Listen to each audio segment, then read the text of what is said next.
ठंड से नहीं।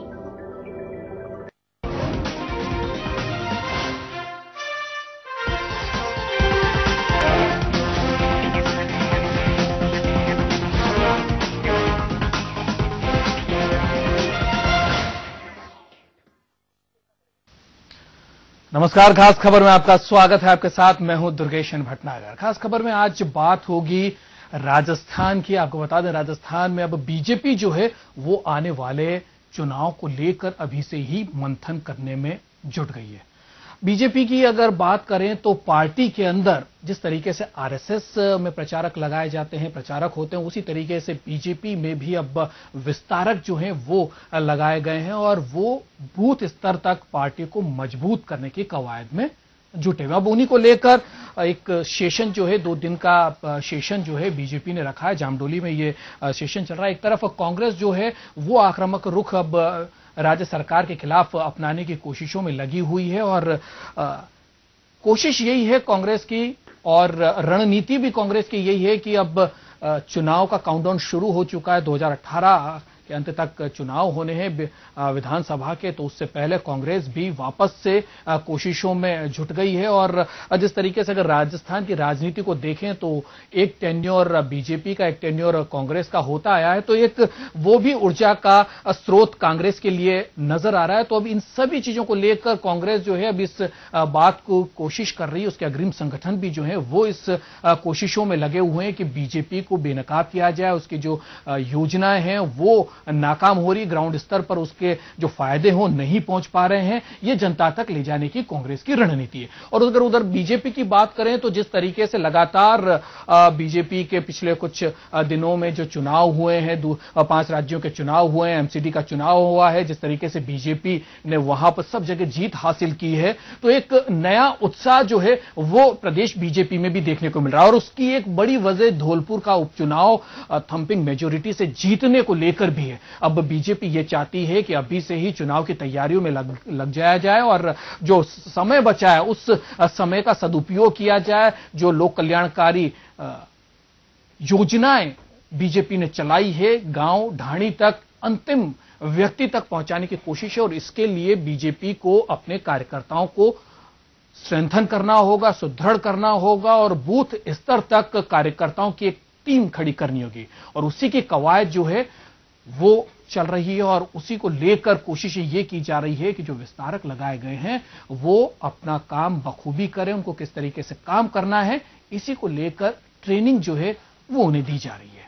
जामडोली में 2 दिन का ये सेशन है और उसी को लेकर चुनाव को किस तरीके से किया जाए, चुनाव में किस तरीके से बीजेपी को बढ़त मिले, चुनाव में वापस जो है बीजेपी अच्छा करती हुई वापस सत्ता तक पहुंचे, यही बीजेपी की कवायद है।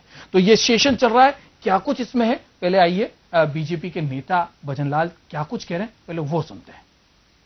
राजस्थान के अंदर बूथ स्तर तक हमारा जो कार्यकर्ता है, उस कार्यकर्ता के बीच में जाने का, सरकार की योजनाओं को उसके पूरी तरह बताने का, और हम जिस विचार को लेकर के चल रहे हैं, भारतीय जनता पार्टी जिस विचार को लेकर के चल रही है, हम राष्ट्र को सर्वोपरि मान के चलते हैं। इन सारे विषयों पर लेकर के वो हमारा जो विस्तारक है वो गांव-गांव जाकर के, बूथ पर जाकर के हमारी पार्टी की सारी रीति नीति, हमारे पार्टी के कार्य, हमारी सरकार की योजनाएं, उन सभी के बारे में जाकर के बताएं। तो चलिए, हमारा पैनल भी हमारे साथ जुड़ रहा है। बीजेपी से आलोक भारद्वाज साहब, कांग्रेस से नगेंद्र सिंह शेखावत साहब और वरिष्ठ पत्रकार महेश शर्मा साहब हमारे साथ जुड़ रहे हैं। सबसे पहले महेश जी, आप ही के पास आना चाहूंगा। जिस तरीके से अब बीजेपी जो है अपनी बूथ लेवल को जो है स्ट्रेंथन करने की कोशिशों में लगी हुई है, विस्तारक जैसी एक नई परिपाटी बीजेपी पार्टी के अंदर शुरुआत की गई है। आरएसएस के अंदर जिस तरीके से प्रचारक होते हैं, आरएसएस को मजबूत करने के लिए कोशिशें उनकी लगातार जारी रहती है और उसी तर्ज के ऊपर विस्तारक बीजेपी में लगाए गए। अब उनको ट्रेनिंग दी जा रही है, उनको रीति नीति का पाठ पढ़ाया जा रहा है ताकि बूथ स्तर पर, क्योंकि अब काउंटडाउन तो शुरू हो ही चुका है, अब इस काउंटडाउन को देखते हुए लगातार जिस तरीके से कार्रवाई केंद्र सरकार कर रही है, अमित शाह की टीम कर रही है, तो अब लगता है कि उसी परिपाटी को फॉलो राजस्थान में भी किया जा रहा है। 2018 में चुनाव है और उसी को लेकर बूथ स्तर पर लोगों को मजबूत करने के लिए, पार्टी को मजबूत करने के लिए, पार्टी की रीति नीति और सरकार की जो लोक कल्याणकारी योजना है वो आम इंसान तक पहुंचे, उसका प्रचार प्रसार हो सके ताकि वो वोट में तब्दील हो सके। इसी की कवायद करती हुई बीजेपी जो है नजर आ रही है। कैसे देखें इस पूरे मसले को?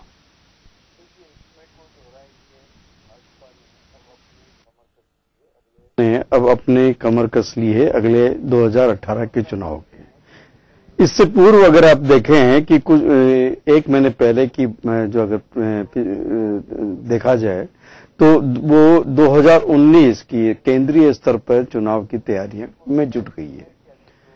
इसमें कोई दो राय नहीं है कि अभी जो धौलपुर का जो धौलपुर विधानसभा का उपचुनाव जो हुआ है और साथ साथ ही उत्तर प्रदेश और आपके उत्तराखंड के जो नतीजे आए हैं और साथ ही गोवा और मणिपुर के में जो सरकार बनाई है, तो इस समय ये क्लाइमेक्स है कि इसमें भाजपा मतलब एक चरम पे पहुंची हुई है। उसका ये देखें कि जो जोश जो है, उत्साह जो है वो चरम पे है।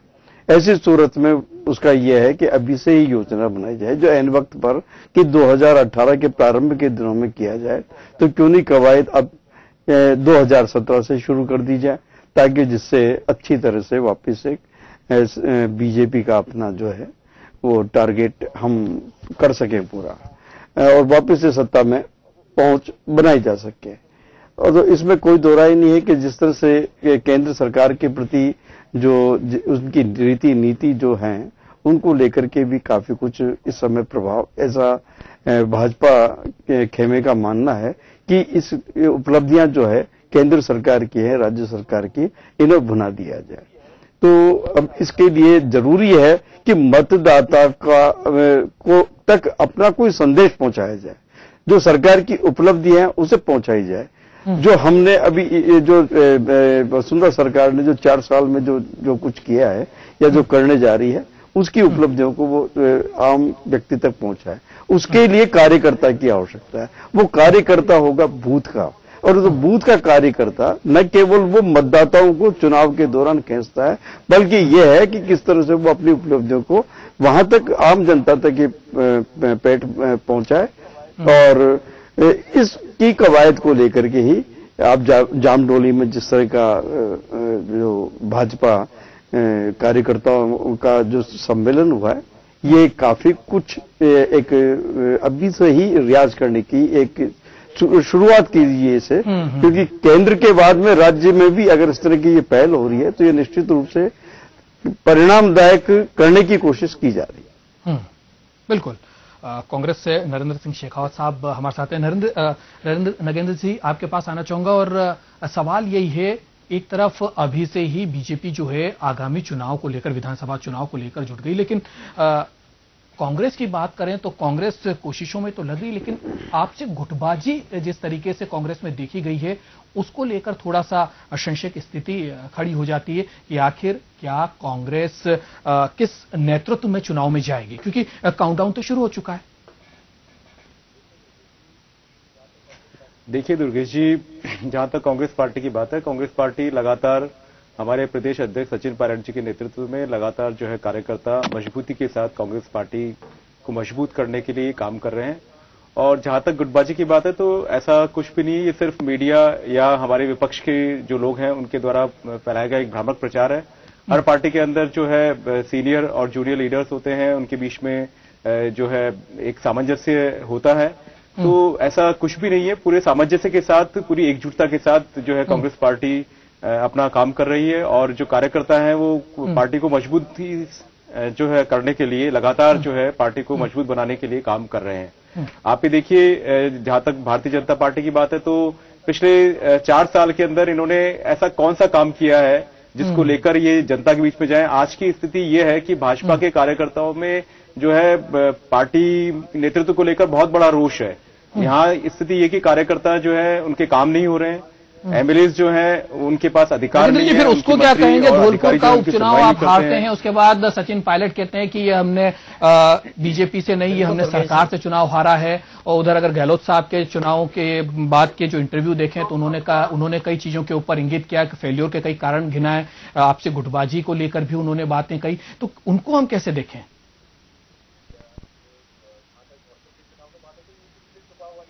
के चुनाव का बात है तो ये किसी से छुपा हुआ नहीं है कि किस तरीके से सरकारी तंत्र का जो है दुरुपयोग सरकार के द्वारा किया गया। पूरी सरकार जो है वो धौलपुर में जाके बैठ गई, ये किसी से भी छुपा हुआ नहीं है। और आप ये देखिए कि जो उपचुनाव जिस तरीके से वहां पे लड़ा गया है, जिस तरीके से संसाधनों का दुरुपयोग किया गया है, इवन जो है बीएल कुशवाहा जो वहां के पूर्व विधायक थे, उनको किस तरीके से जो है चुनाव आयोग से शिकायत करने के बाद उनको जो है मेरा ये शिफ्ट किया गया। सवाल मैं ये करना चाह रहा हूं कि गुटबाजी तो अभी भी नजर आ रही है। अब गहलोत साहब को एआईसीसी का महासचिव बना दिया गया है, गुजरात की कमान सौंप दी गई है। उसके बाद से जो अंदर खाने की खबरें आ रही थी वो सीधे तौर पर यही आ रही है कि साहब अब जो सचिन पायलट हैं वो खुलकर मैदान में आ पाएंगे, क्योंकि जिस तरीके से गहलोत साहब के प्रभाव की वजह से वो जितना काम कर सकते हैं वो काम नहीं कर पा रहे हैं। तो इस तरीके की कई चीजें जो हैं वो सामने है। तो क्या लगता है गहलोत साहब का गुजरात जाना क्या राजस्थान के लिए बेनिफिट रहेगा? देखिए दुर्गेश जी, ऐसा कुछ भी नहीं है। सचिन पायलट जी जो है पूरा उनको फ्री हैंड है, और वो जो सीनियर जो हमारे लीडर्स हैं कांग्रेस के, उनको पूरे विश्वास में लेकर जो है वो प्रदेश में अपना काम कर रहे हैं। और जहां तक गहलोत साहब के आप बयान की जो जिक्र करें तो गहलोत साहब हमारे वरिष्ठ नेता हैं, हमारे पूर्व मुख्यमंत्री रहे हुए हैं। उनकी कोई भी बात जो है वो हमारे लिए बहुत, पार्टी के लिए बहुत महत्वपूर्ण रखती है। और अगर उन्होंने कुछ इस तरह की बातें कही है तो निश्चित रूप से पार्टी और जो हमारे नेता हैं वो उन पर गौर करेंगे। और आपको रोकना चाहूंगा यहाँ पर, आज कैबिनेट की बैठक हुई है और उसमें क्या कुछ रहा है एक बार जरा लाइव हम वहां चलते हैं और वहां पर ब्रीफिंग दी जा रही है। क्या कुछ आज के फैसले रहे एक बार जनता को थोड़ा वो भी दिखा देते हैं। 52 किलोमीटर और विशेष रूप से अब जो नहरों की जो रिपेयर है या ये कह सकते हैं अपन रीलाइनिंग है, वो आईजीएनपी स्टेज फर्स्ट में लगभग 800 किलोमीटर नहरें इससे रिपेयर की जाएंगी। तो ये भी एक बहुत महत्वपूर्ण काम होगा। एक आपको ध्यान है कि मानसून में जब ज्यादा पानी आ जाता है तो ये पानी पाकिस्तान चला जाता है। तो इससे ये जब सब कुछ हो जाएगा तो लगभग 0.25 MF पानी पाकिस्तान जाने से रोका जा सकता है और आवश्यकता के समय इस पानी को वहां के किसानों के लिए और पीने के काम में लिया जा सकता है। तो आज माननीय मुख्यमंत्री जी की अध्यक्षता में एक बहुत महत्वपूर्ण निर्णय ये हुआ जिसमें 3,291 करोड़ रुपए लिया जाएगा। और ये मैं सोचता हूं कि अक्टूबर तक ये काम होकर के और इसकी ट्रेंडिंग होकर के काम शुरू हो जाएगा। तो ये एक बहुत बड़ा फैसला आज कैबिनेट ने लिया।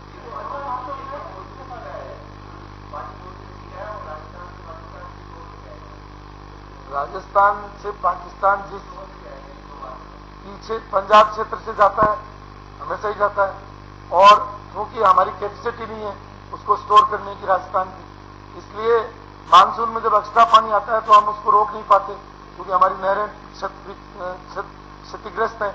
इसलिए ये जो पानी फ्यूचर में ये जब पूरा काम हो जाएगा इसका सेम क्षेत्र का भी और इसकी रिपेयर भी और सब चीजें हो जाएंगी तो ये मतलब एडिशनल इसका लाभ मिलेगा।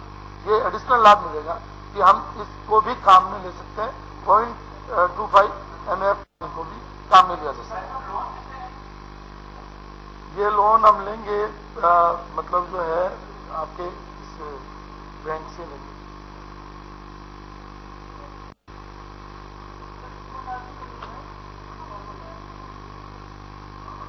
ये देखिए अभी इसका फाइनल DPR बन गया, लोन मिलेगा तो मोस्ट प्रोबेबली 2 साल के अंदर प्रोजेक्ट को पूरा करेंगे।